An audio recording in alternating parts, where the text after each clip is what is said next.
The Philadelphia Eagles are Super Bowl champions. Eagles fans everywhere, this is for you.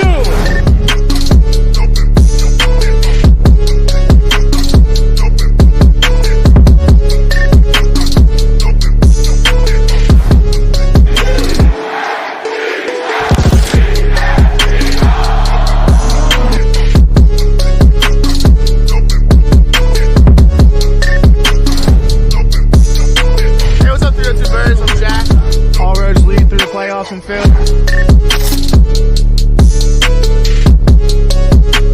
What's up, guys? Dutchy talking in here. As always, God bless. Go first. Let the celebration begin. You are now listening to the 302 Birds Eagles postgame show with Jack and Dalt. Proudly powered by TickPick, the official fan experience partner of the Philadelphia Eagles. Now, let's take it to the show. I can't tell you, how frustrating it is when your team is right there. The game is in your hands and you drop the ball like that. It's going to completely change the trajectory of this week. It's going to completely change the trajectory of this Saints game. Saints have a real chip on their shoulder. That game becomes way more evident now, way more meaningful. And besides all of that, our hearts just got ripped out from us. What's going on, everybody? Dalton and Jack here from the 302 Birds post-game show, bringing you guys that group therapy tonight the best we can. Jack, how you feeling, man? Definitely feel like a piece of me has gotten torn out from me, because that was just the most horrible end to a game that I have experienced, even worse than the freaking Super Bowl when we lost to the Chiefs, because, we had the lead. We gave Kirk Cousins, 54 seconds, and he drove down and pretty much sealed the deal. Like, that is ridiculous. This is not acceptable. Granted, we're 1-1. This would have been different if it was later in the season. But just to lose like that just hurts. Really, it hurts a lot. Really bad. So I'm struggling here. But we got next week, so looking forward to that. You're muted, buddy. Yeah, next week is a new week. That's a great thing, like you said. It's just so frustrating, man, to lose when there was that much on the line, that much riding for us. I know that Eagles will go back to the drawing board, but it really feels like Sirianni, Hurts, Kellen Moore had no offensive game plan tonight and were just completely off. Had no connection, had no, whatever. The whole thing looked off, which we'll get into Hurts' efficiency in a little bit. I won't get to any spoilers, but kicking it off right with the game in the hands. Saquon Barkley is going to be going home tonight, kicking himself. The beautiful part is we're going to have these mistakes early to learn from, you know what I mean? And they're going to think about these things early. Like, they won't make these mistakes in meaningful games later in the year. Knock on wood, you would hope. But, man, that's going to be crushing, because I know Saquon Barkley is a do-it-all running back, and receiving is not necessarily a running back's primary job. But when that ball was right there in your hands and you're a professional football player, you got to be able to take it. I don't know if he would have gotten the first down, or not the first down, the touchdown or not, but he definitely would have gotten the first down. And that was what really won the game for the Eagles in the second half. I would say the Eagles were the better second half team, but unfortunately it didn't show for it, because they were 5 for 8, I think, to finish the game on third downs from what I saw. So they really improved compared to when they only had 2, I think, in the first half. It was frustrating sitting there live and listening to it. Yeah, that was the play that would have sealed the deal for this Eagles team. We would have gotten that first down, ran the clock out, kicked the field goal, or, not kicked a field goal, so we kicked a field goal. But we would have gotten that first down, ran the ball a little bit, waste time, so that we don't give them 54 seconds to win the game. Granted, it sucks. Saquon, as we all experienced in his, post season, his interview saying that, when the Eagles lose, it is a heartfelt throughout the city. And I think that's going to that's going to ignite him and make him make these better plays. I mean, it was in his hands. We had it sealed. But that was just, Saquon played decently well tonight. That just was pitiful. I mean, granted, he's not that halfback screen running back. He's more of a, 3rd and 1, run it. That just kind of, it really, I mean, I'm sure you can see that I am upset and mad, and I blame it on Saquon Barkley. It takes the wind out of your sails for the week, right? And I totally get your feeling, and I understand what it's like. Shout out to Fratty, as he was saying. I mean, it was brutal. It was brutal, Fratty. And when you feel the pain of what that does to an Eagles fan, like Jackson, it's like your heart was ripped out from you. But it even sucks more when it's the fucking Falcons and it's a close game. Like, we own the Falcons. We own Kirk Cousins. This shouldn't have happened. It's frustrating and it just feels disorganized. Like, when I wake up tomorrow and I say to myself, we lost to primetime Kirk, you're going to kick yourself because the Eagles shouldn't have lost. They had an opportunity. And I thought a lot of it was also due to Jalen Hurts' decision-making. I thought he wasn't as efficient tonight. I know a lot of people were happy that he ran it more, whatever. But when he's out there making decisions that don't look smart, he's chucking it up in certain coverages that he's doing. I mean, that's personally where I kind of get frustrated with him. Yeah, I mean, he had I would say I would disagree with you, Dalton. He went 23 for 30 on receptions or passes. So that's something that, had one bad interception that kind of cost the game. But at the same time, he threw off his back foot. He had some guy in his face. He kind of just yucked it up to see what can happen. But yeah, I mean, it is nice to see that mobility back in, Jalen Hurts.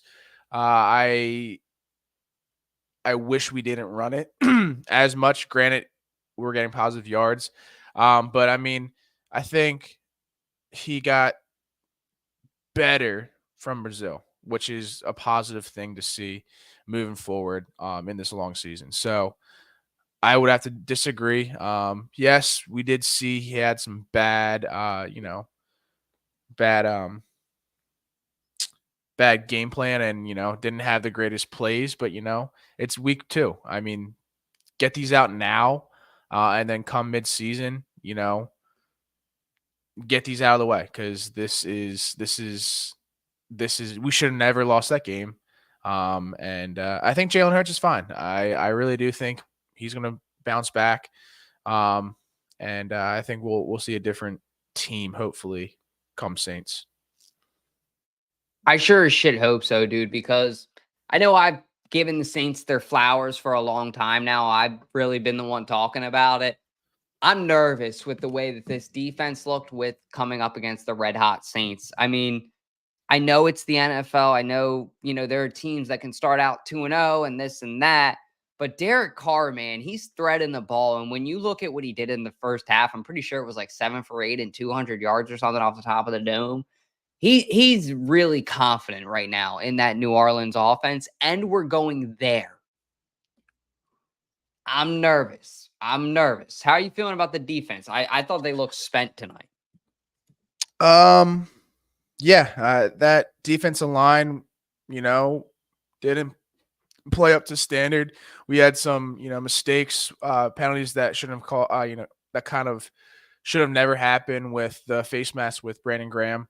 But hey, I was talking to Josh about this. It's just like, okay, well, people know our weakness, and we're coming up against the Saints with Alvin Kamara, top 10 running back in the league still to this day. And him coming off of 4 touchdowns this week.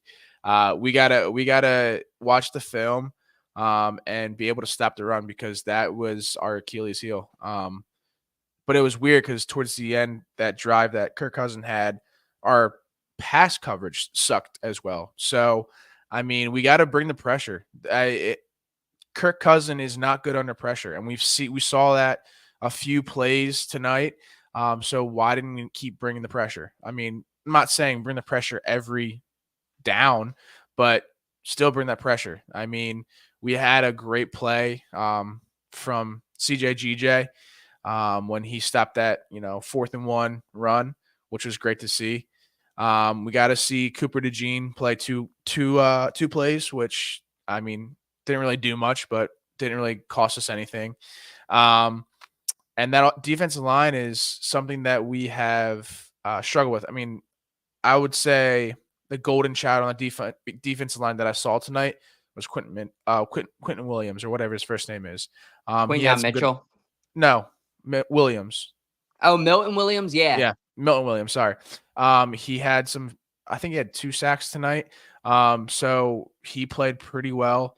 Zach Bond, we didn't really see much out of him, which, we come off Brazil and we see Zach Bond having the night of his life or the game of his life, and then didn't really do much this game.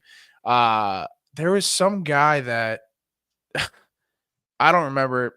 I don't even think he played in Brazil, but he had some good pressures as well on D-line. I did not know the guy's name. He was like number 50 or something like that. But yeah, I mean, Avonte Maddox played a really good game. Darius Slay got beat on that touchdown pass. I mean, these little things really affect how the game goes. And I've told you this since last season. We have to play 4 quarters the same way. We cannot play one half and then play another half. We have to play all 4 quarters the same way. And that has been our biggest issue with this defense. So I think we can bounce back, but it like I said, it's really concerning how we had the Falcons run all over us tonight. Which, going into our next topic, I mean, I will say there were a couple of runs playing devil's advocate, especially in the first half. I mean, Saquon Barkley looked strong when he got a hole. When he found that hole, he looked good. He didn't bust a big one. But Bijan Robinson, same thing, man. It was like a chess match of the running backs tonight. It was frustrating, though, for the Eagles because we couldn't defend the run. Tom Kinka, old Sally's guy. You can't blame this game. He said fired Sirianni. You cannot blame this game on Sirianni. You got to blame it on Saquon Barkley. He cost us this game. So all the naysayers, I mean, he coached a great game. He didn't make many mistakes. And I just think we can't put all the blame on him. It was Saquon Barkley's fault. So, but going back to the topic, can't stop the run. Yeah, this has been our Achilles heel for years, for the past 2-3 years, and we gotta come against the Saints. We gotta stop the run. You can't have them running all over us. So that's my biggest takeaway of this game is we got to stop that run. Do something. Watch the film. Do something about it. Every time I looked at the Falcons fans when they were smiling, it was because of number 7 for them. It was Bijan Robinson. And that guy is such a good player. I know a lot of players in the Eagles facility have respect for him. He was almost drafted. He almost came here. But the fact that the Eagles defense just got worked like that by Kirk Cousins, Drake London, and Bijan Robinson, I'll put it to you this way. No disrespect to those guys, but like Garrett Wilson said, respectfully, I'm not Garrett Wilson. Respectfully, we are not going to fucking play teams like the Falcons in the playoffs, deep into the playoffs. We're going to have bigger fish to fry. And my biggest fear is that if they struggle with teams like this, I fear to God when they're going to get dog walked by other teams. And I'm very nervous as well. Thank you for this comment, just the chosen one, about the Saints game. I mean, I'm a big Saints advocate. I have been the whole year. I'm not going to lie on that. But my biggest thing is I'm just worried about the Eagles defense. Derek Carr's hot. He's threading the needle. He's clearly comfortable in Louisiana right now. And I'm a little bit worried. But going into our last topic, and then we're going to get here to our call-ins with somebody that you guys know very well, who I think you'll be very excited to see. Britton Covey's versatility. I'll say this real quick about it, Jack, and then I'll let you kind of hit more into it. it was nice to see. I like seeing him be utilized a little bit more in the wide receiver. No, I know obviously with AJ Brown out, that opens up the possibility for him. But as far as punt returning tonight, I thought his decision-making punt return-wise was good. I thought that his returns were good. I thought that he was gritty. And he's a player that I definitely think has earned his roster spot. So I'm glad to see him get more playing time. Yeah, I mean, that is awesome to see the next man up. We go down with an elite receiver and Britton Covey, who, I mean, hasn't really seen the field that much other than special teams. Your kick return, punt return.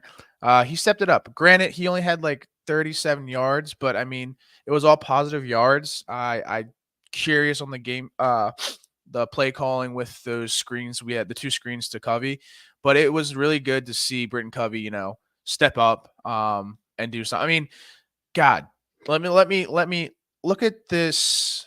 Let me see our receivers in total. Let me pull this up real quick. I don't know if you were running the ball a lot more or what, but we had Devontae Smith, 76 yards. We had Dallas Goedert, 38 yards. Britton Covey, 23 yards. Saquon Barkley, 21 yards. Grant Calcaterra, 19 yards. Jahan Dotson, 6 yards. We had a total of 183 yards combined with all receivers. That's not okay. I mean, granted, I think we were running the ball more than throwing the ball, but the fact that we struggled in the pass game is concerning. I mean, it will really, in these next few weeks are going to be, granted, we have the bye week coming up in 2 weeks or 3 weeks. But I mean, we got to do something with these receivers we have now. So Britton Covey, great player. Glad to see him getting some play time. Again, offense in total, we had costly penalties that should never. We had what? I think we had 5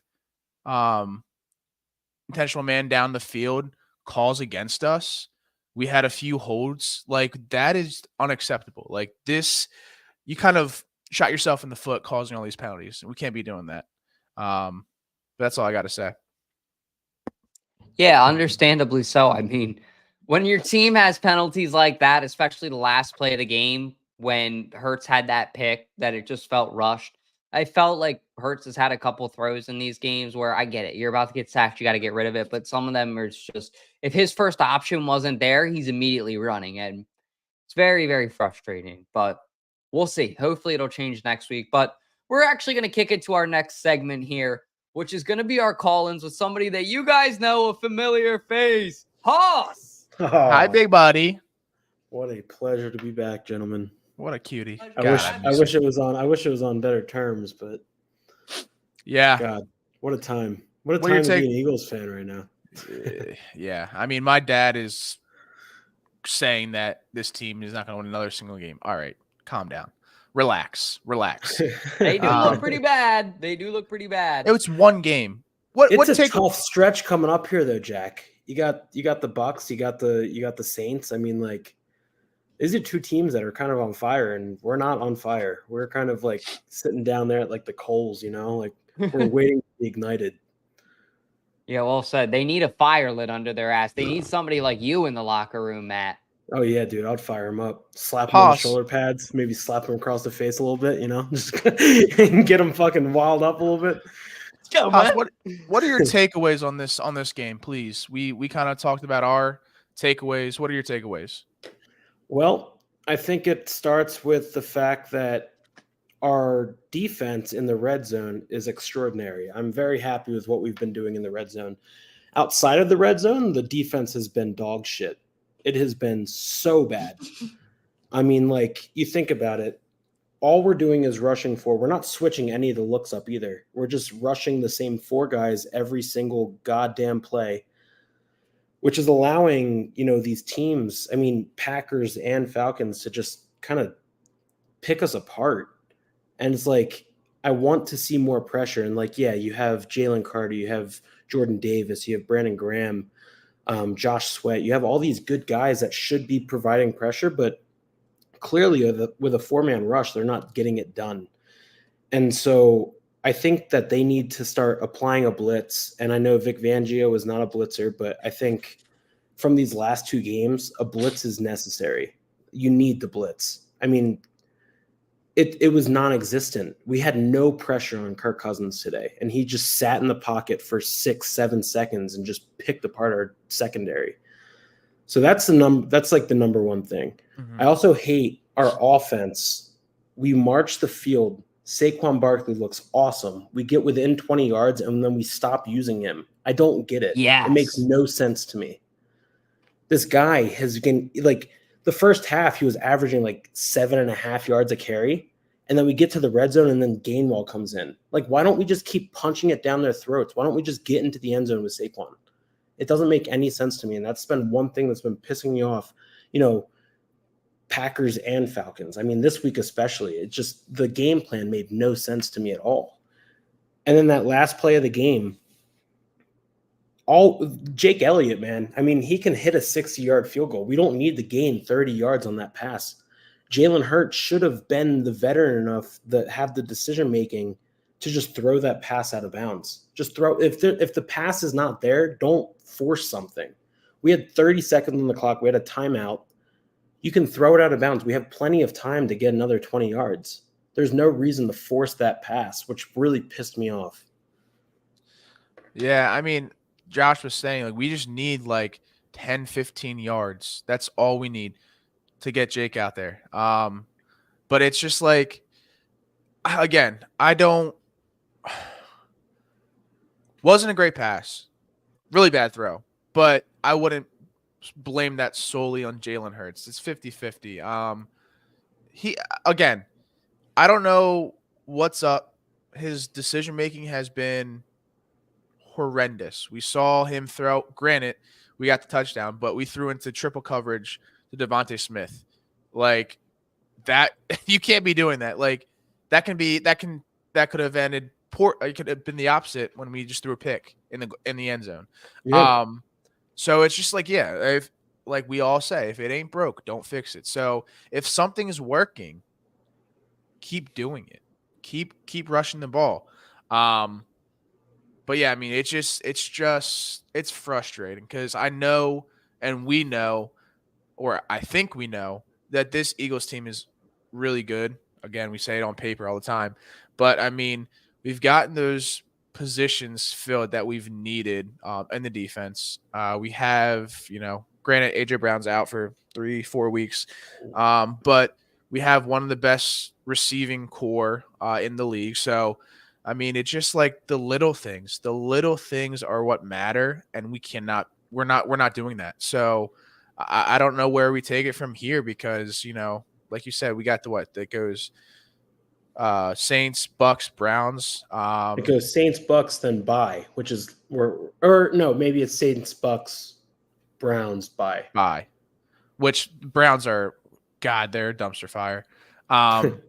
But yeah, I mean, we have 2 tough games. Granted, I feel like these Bucks and Saints teams, they always start out pretty strong and then they kind of lose their reins. But that's all I gotta say. Yeah, I think what really concerned me was, AJ Brown goes down with an injury Friday, and this whole week they're game planning with AJ Brown in the game plan. And so that's why I take the offensive performance kind of lightly, but also it's like you have Devontae Smith, you have Saquon Barkley, you have Dallas Goedert, and I really feel like they were struggling to get these players involved. And like for some reason, Britton Covey was our dump out pass. Like Britton Covey, I really can't think of a time before tonight that I saw Britton Covey have any sort of influence in our offense. We go out and we trade for Johan Dotson, and he gets 2 catches, maybe 1 catch tonight. Like he had, it wasn't much. Yeah, at one least catch it wasn't useful. 1 catch for 6 yards. Like we're trading for. I mean, he's a first-round draft pick. He has the talent to be good, and we're dumping out 3-yard, 4-yard passes to Britton Covey. And like, yes, it was great to see him kind of, show up when we needed him. But like, we have so many other playmakers, and it concerns me at the fact that we couldn't get them truly involved. Dallas Goedert didn't see passes until it was like showtime. It was like, oh shit, we need to get some points on the board. Like, why don't we just use him? You know, it's concerning because like I feel like they really planned this entire offense around, you know, AJ Brown, and then he's gone, and it's like, oh shit, we're back in 2021 where we could not do dog shit on offense. Yeah, I mean, there was one play that reminded me of the Cardinals game last year, New Year's Day, where it was like 3rd and like 14 tonight, and we ran the ball. Why? That just doesn't make sense. But that's the only critique I have from Kellen Moore's offensive play calling. But yeah, hey guys, hey, we sound like a sad sack of potatoes. It sucks. Tough loss. You know, it was a lot more than tough. It was bad. It was a bad painful. loss. That was an ugly game and an ugly loss. Like that was a boring game too. That was the one thing I wanted to say. That was not a fun game to watch. Like there was like not a lot. There was the refs were getting involved a lot. There was not a lot of good football, at least from what I saw. And I just wasn't really entertained. So hopefully next week it'll be better. I'm kind of nervous. It's a 1:00 game too. Yeah, I'm pretty nervous. I mean, what's your guys' outlook? Are you guys afraid, or do you guys think that they'll just beat the shit out of the Saints? I don't think we're gonna beat the shit out of the Saints. I think it's gonna be a close game. I think it's gonna probably come down to a field goal. But yeah, it's just like, okay, Derek Carr. He's having a good first 2 weeks. Again, Derek Carr is super inconsistent from what we've seen in his career. Alvin Kamara, he could get freaking injured during practice this week and be out for the game. So, and they have Shaheed, whatever, however you say his name, a cool name, Shaheed, Rahid or whatever. But yeah, I mean, that's their only receiver they have. Taysom Hill, okay, he's a unicorn. Forgot about Chris Olave. Chris Olave hasn't done dick since he's been in the league. After he got that concussion, was it his rookie season? He hasn't really done much. He has had some breakout games, but like he has not kind of came up to what we expected him to be in the NFL. Right? Fact or fiction? Say it again. Sorry, I was just getting ready to post my crying video. Chris Olave, yeah, Rahi Shaheed. Thank you. Chris Olave has not. Yes, he has a few breakout games, but after that concussion he received his rookie season or second season, I don't even know how long he's been in the league. He hasn't really. 3 years. He hasn't been the same, and I feel like people hyped him up like they are with Caleb Williams, and he hasn't really lived up to it. The way that I look at this game is you have the Eagles playing against the Packers. Packers were favored to win the NFC, and we go down to Brazil, we win. And then we play against a Falcons team that people are like, you know, they're the second worst team in the NFC South, behind above the Panthers. And we looked outmatched tonight. And then you look at the Saints, and they are rolling on all wheels. Like, you have offense, you have special teams, you have the defense. Like, they have not missed a beat since they've started the season. And it's scary to see the game that we put on tonight, and even the defense that we put on down in Brazil, and then going into a game where the Saints have put up 40+ points each game.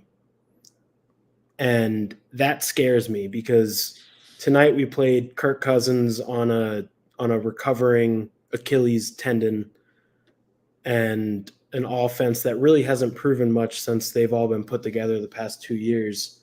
And we're going to an offense now that Derek Carr has proved himself in the NFL. He's a good quarterback. You have Alvin Kamara, who is better than Bijan Robinson. And our run defense is non-existent. And I think that I do think that it could be a blowout. I need the offense. I need the Eagles offense to do something. Because tonight it was put together and they made the most of what they had, and that scares me. I think this coming weekend could be a bloodbath, honestly. Yeah, I mean, we'll see. I mean, again, we're missing these tackles. That should have not been a touchdown by Darnell Mooney. CJGJ fumbled that. He should have wrapped up. So that's these little things that kind of hurt us last season. They came out in tonight's game, which is concerning. But I think we'll be okay. I think it's gonna be, this has been a trend. And the Eagles, when they play a game that they're expected to win, it's a close game or we lose it. When they play a game where it's gonna be close, we usually win, or we usually kick the shit out of them. So I think we'll see a different Eagles team against the Saints. And I don't think we'll see Derek Carr doing much. I think we're 2-0 against Derek Carr or the Saints in the last couple of years. So I'm not too worried about it. I'm trying to keep my glass half full, even though it makes me want to keep it half empty. Oh, Jack, keep it half full, man. I'm here for it. I'll say this. Eagles will win next week. Close game. Walk-off touchdown. Somehow they'll find a way to win. Let's keep the optimism. And we will all be praising the execution of the team next week. I don't know about the play calling. That doesn't necessarily get fixed right away. But it's also not all on the coaches, too. There was, like Jack said, some failed execution, too, like dropping a pass. Can't blame that on coaching, understandably so. But hopefully they get it together next week, because they are by far the better team on paper than the Saints. They were the better team tonight, and this was not an expected loss. This was not, in the L column when we looked at the beginning of the year. So this really hurts the Eagles. I mean, they are at a new disadvantage quickly now in the rest of the NFC. All I got to say, and then we can hop off, is the Saints are 1-0. That Panthers game does not fucking matter. That's just bullshit. Like, that's going to happen every time you play the Panthers, okay? The Cowboys was a little concerning, but again, the Cowboys didn't play the greatest. So anyway, I think, we can watch film, take notes, kind of improve on where we fucked up, because we fucked up a lot. Coach Jordan over there, Jack, in the locker room. Listen, you guys fucked up. Yeah, but we gotta keep on. It's a new game, a new season, every game, and we will bounce back. And I think Eagles win a lot. 24 to 21. 24 to 21. I thought you were about to say we won by 21. I was be like, whoa. Yeah. That's a big turnaround there. Yeah, I got nothing else. Anything else you got to say, Dalt? Nothing else I got to say. I just want to say real quick, first tailgate of the season today was absolutely electric. Shout out to everybody that I saw out there. KJ, I'll get ready to give you a call. Got to catch up with him about something crazy that happened at the tailgate today, but a whole bunch of awesome stuff happened. The main thing I want to do real quick is thank the guys from the C6 tailgate. If it wasn't for them, I would have never caught and been saved by that catch by Benny, who came to our event with the chain. So Jason Kelsey was throwing out. I actually have it right here. Give me 1 second. Dalton fumbled the bag. He dropped was throwing out garage video. Beers on the back of a pickup truck. How Philly is that? And Benny, our friend, goes, "It's a birthday," and points to me. It's not my birthday for another month and a half. But it got Jason Kelsey's attention, and he goes, "And if Jason Kelsey's pointing at you to throw you a beer, you shut the fuck up and you take everything and you throw it and you get ready." I had both hands ready. I give him the call. That motherfucker comes slow motion in the air. Dun, dun, dun, dun. I'm like, yes, I get my, so it goes far. It goes further than I thought. And I'm staggering 5'7". So I get up and I go for it. And the thing, like, I catch the koozie like this, but I guess momentum pushes the can out of my hand because it was wet too. So it starts flying out. And then luckily Benny behind me grabs it. But long story short, I just want to say that was one of the coolest moments of my life. This garage beer can, Jason Kelsey touched and threw to me. It's going in the pod studio, gentlemen. So I'll show it to you guys sometime soon. But I want to thank the guys from C6 Tailgate because none of that would have been possible without them. So that's all I got, Jack. I just wanted to give props to. It's crazy. Jason Kelsey's still not is not playing in the league right now, but he's still tearing ACLs. I don't know if you saw that video. But when he chest bumped Dumphy, Dumphy tore his ACL on the stage from Jason Kelsey. So, tonight? Yeah, there's a video on it, and it's like, wow, that's crazy. Up. Anyway, Haas, I miss you. Hopefully you come back soon. We miss you. No, I miss him. He's my buddy. People are like, what kind of fucking podcast is this? We miss you a lot. I hope you're enjoying your time in the West. And appreciate you coming on tonight, buddy. Yeah, of course, man. It's my pleasure. Without further ado, tough loss. It sucks. I'm going to cry tonight. But hey, Dalton. I'm sorry. Hey, Josh. He's asleep right now. It's an outro, not an intro. Hit that motherfucking outro. This is for you.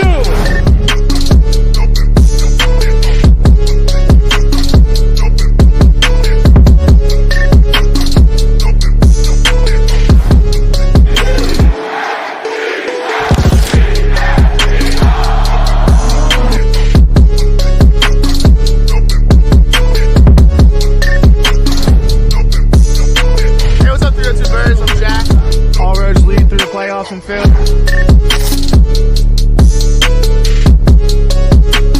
What's up, guys? Dutchy talking in here.